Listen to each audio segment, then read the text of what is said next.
Marriage ஆயிடுச்சு. 92லேருந்து எனக்கு ரொம்ப ரொம்ப டியராக இருக்காங்க. எதுவுமே ஒரு கோவிச்சதோ எதுவுமே இது கிடையாது. நமக்கு வந்து லைஃப்பு கொண்டு வந்தது அவங்க தான். அவங்க கல்யாணம் பண்ணதுலேருந்தே அவங்க ரொம்பவுமே நல்லா என்னை பார்த்துக்கிட்டாங்க, நல்ல வேணுங்கிறத வாங்கி கொடுத்தாங்க. ஆனால் கஷ்டத்தில் இருக்க சூழ்நிலையிலும் அவங்களால முடிஞ்ச சின்ன கிஃப்ட் வாங்கி கொடுப்பாங்க. ஆனால் இப்போ இந்த அளவு எனக்கு சப்போர்ட்டிவாக எல்லாத்துக்குமே நல்லபடியாக இருந்து என்னை நல்லா பார்த்துக்கிட்டு இருக்கிறாங்க. குழந்தைகளையும் நல்லா பார்த்துக்கிறாங்க, பிள்ளைகளையும் பார்த்துக்கிறாங்க.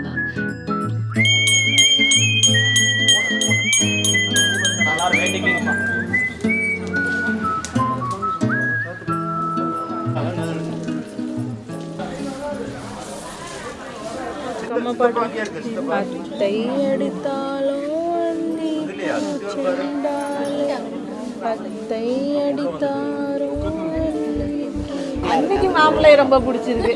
இல்லை பொண்ணு பிடிக்கலாம் கூட்டிகிட்டு போயிருக்கீங்களா?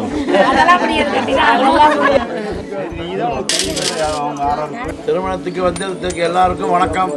மணமக்கள் வணங்குகிறார்கள். நிறைய இருக்குது, சொல்லக்கூடிய வார்த்தை நிறைய இருக்குது.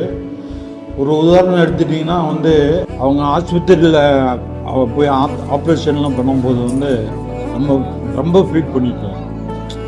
அப்போவே எனக்கு 95 வந்து அவங்க செத்து பொழைச்சாங்க. அப்போவே எனக்கு வந்து என்ன பாதி உயிர் போயிடுச்சு. அப்போவே எனக்கு ஃபீலிங் பயங்கரமாகிடுச்சு.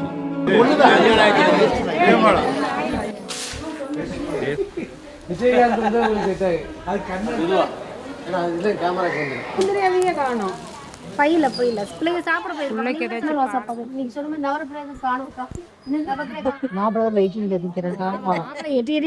என்னடா இந்த பொண்ணு பண்றாங்க. மாப்பிள்ளைக்கு என்ன வேலை? ஒரு வேலை கிடையாது. வச்சுட்டே இருக்கிறீங்க எல்லாத்துக்கும். தயாரா 1/2 மணி நேரம் ஆச்சு. மாப்பிள்ளைக்கு எதுவுமே கிடையாது. போதும் வச்சலாம். சரம் பண்ணி விடுங்க. நான் வெயிட்டிங்கில் பண்ண வேண்டாம். எல்லாத்தையும் லிப்ஸ்டிக் போட மாட்டேன், வேண்டாம். லைட்டாக போடுங்க. அப்போ தான் நல்லா வேண்டாம். நான் அதுக்குள்ளே இப்படி இப்படின்ட்டு மாமா பிடிக்காது. ரெடி அவ்வளோதான். மாமா சீக்கிரம், மாப்பிள்ளை வெயிட்டிங்.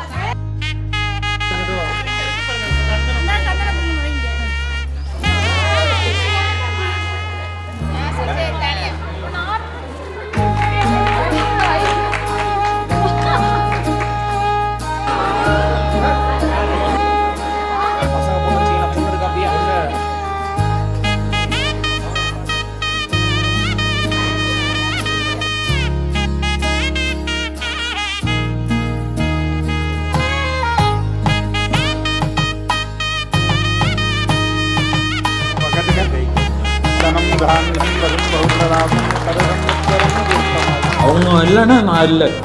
ஏன்னா வந்து நைட்டு 12 மணிக்கு வந்தாலும் 2 மணிக்கு வந்தாலும் சூடாக தோசை எல்லாமே சுட போட்டு தருவோம். அவங்க சாப்பிட மாட்டாங்க. நிறைய பேர் சொல்லியிருக்கேன், நீ என்ன சாப்பிட்டுக்கோ, நான் வரது லேட் ஆகும். ஆனால் நானும் ஹோட்டலே சாப்பிடுவேன். அந்த பழக்கம் வச்சுக்க மாட்டேன். ஏன்னா எனக்கு ஒன்று ஜீவனம் காத்து இருக்குது. 100 வயசுக்கான ஆயுசையும் சக்தியும் குரு.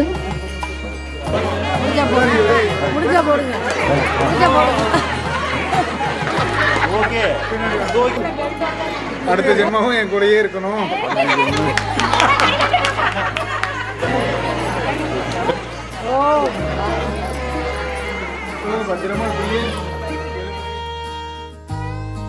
எல்லா மருமகனும் சரி மகளும் சரி, எனக்கு மகன் இல்லைன்னு இல்லை, 2 மகன்களும் மருமகனும் இல்லை, மகன்கள் 2 மகன்கள், 2 பிள்ளைகள், 2 பேத்திகள். அவ்வளோ சந்தோஷமா